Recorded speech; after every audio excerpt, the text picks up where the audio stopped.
We are now being joined by Lorenz Larkin.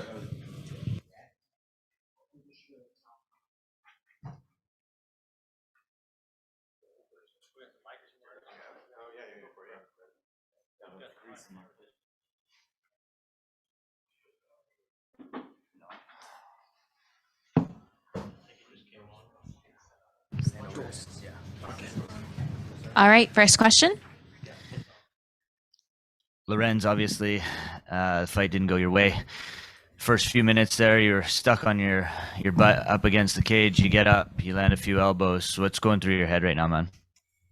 I'm more disappointed. Well, at first I didn't know if I hit him with, with a bad elbow. Then I seen the replay. Then I was okay, but I was like, it wasn't as hard as I wanted it to be, So I knew I hit him with it, but it wasn't what I thought to be stopped. And then I was more disappointed in myself because I didn't feel, I wasn't even breathing hard. Like I wasn't even tired. The wrestling was like, I was all for it. Even when I felt him on top, I was like, oh, I'm going to keep making you work. And that's what I was so pissed off about because I felt good. I wasn't even in the slightest bit breathing hard. Like I felt I had the best camp. And then I got super pissed because when we went back to the doctor room, it wasn't even his head. It's not even his head. That's hurt. It's his knee. It's his knee.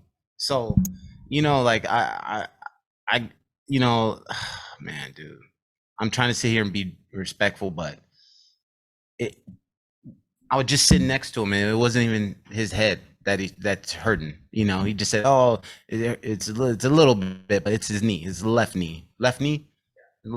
So was there a conversation between you and him in the medical room there? No, I don't even know if he speaks English.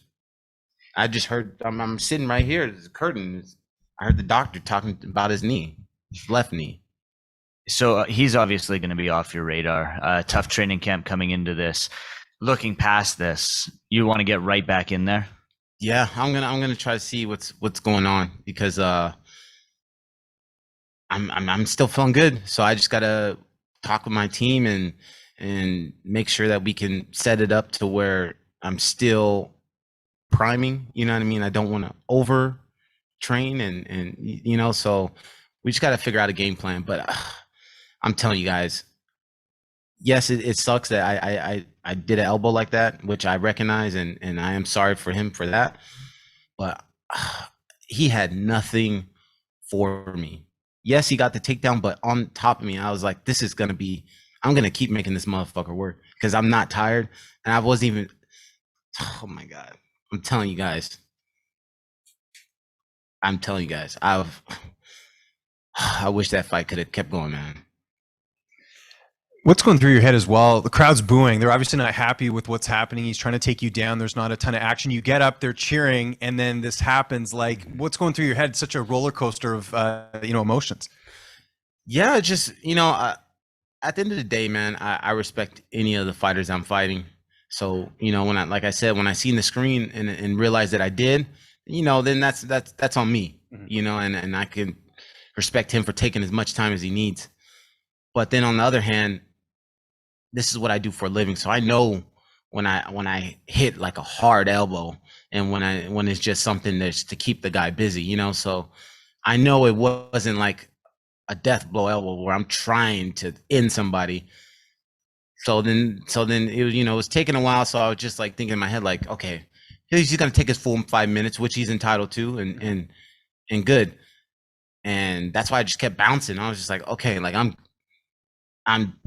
once when I got up, it was more so, and I'm not trying to toot my own horn. I got up more so just to be like, okay, let's make you work more. Yeah. I could have got up at any time, and I'm telling you, this guy did not. Training this week, my coach felt way heavier than this guy on top of me, and that's why I was so pissed off, man. I never cry. Coach, have you ever seen me fucking cry in your life? I never cry, and it was just like, I didn't know what to do. I trained so hard. I felt so good. I felt like I could have done 15 rounds. I know it's fresh. Are you, like when you go into a fight like this, you don't, sometimes you do have injuries and stuff. Like, are you good to go? Like, if you said to Bellator, let's get me on the next card, are you ready to get it? If Bellator is fighting a week from now, I would be fucking ready. Mhm. There's nothing wrong with me. There's nothing wrong with me. I'm ready to go. There's nothing, not at all. And how do you react after the fight? Like, you didn't lose. It was a really weird fight. Like, do you at least get a good meal tonight? I'm probably gonna get shit faced, man. I'm probably gonna embarrass. What's your drink of choice? Oh, Hennessy and Red Bull. Hennessy and Red Bull. Awesome. Thanks for the time. Hey, Lorenz. Was there anything communicated during that time you were waiting there with the doctor? I mean, when they brought in the doctor and everything, and that uncertainty, were you trying to talk to your corner, or talk to anybody during and figure out what was going on? No, I was just in my head like, he's gonna take his 5 minutes, and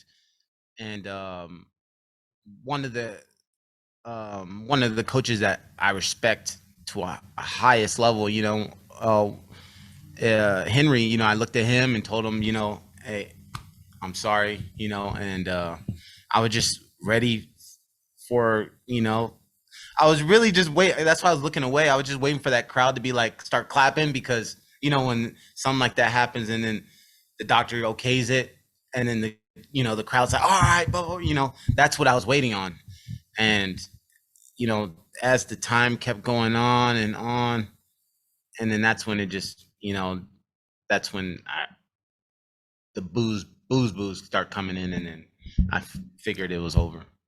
And I know what was going through your mind when the final decision came and the ref waved his hands. I mean, obviously frustration, but what else was going on? It was sucked. I was just more disappointment that me and my team had a great training camp, and they were able to produce the best Lorenz out there, you know what I mean, and get me at the top peak performance, and that's, this is when they get to shine, you know what I mean? So that's where it got frustrating for me. And then when we got in the back room, that's when it really got fucking frustrating for me, because, I hear that it's a knee, it's not a head, you know what I mean? So that's when I get frustrated. Thank you for your time.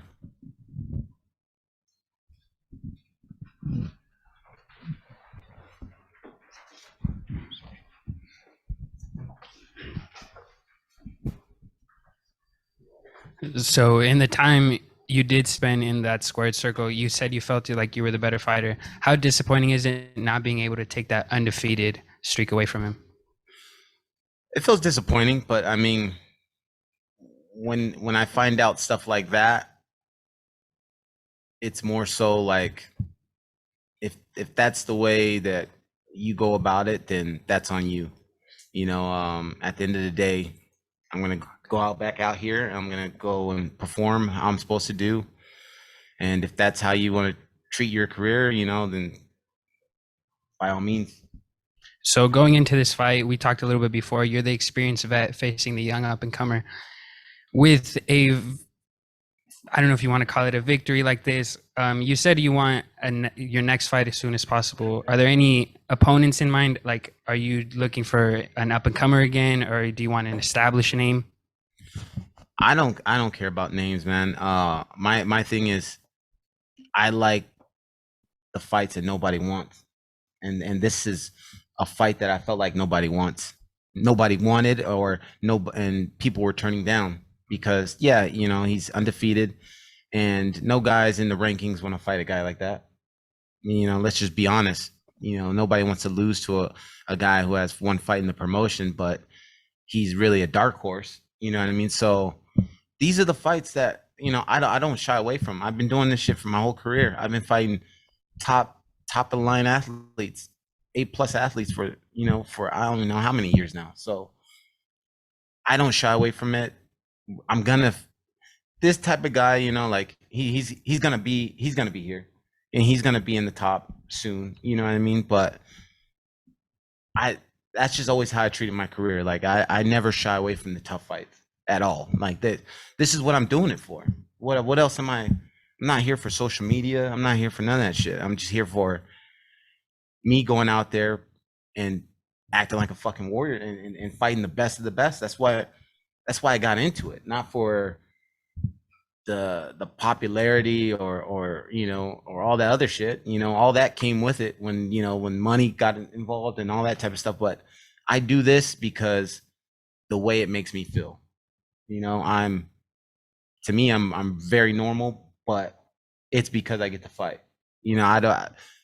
It's funny because my girl sometimes, you know, when I start, especially when I have long layoffs, she's always like, "You need to fucking fight," because I start acting weird. You know what I mean? So, not in a abusive way. Let me just fucking say that before, but just, you know, that this is puts me at ease if that makes sense. You know, so this is what I do it for, to test myself and fight these guys. So just tonight was a horrible night. Well, thank you so much for your time, Lorenz.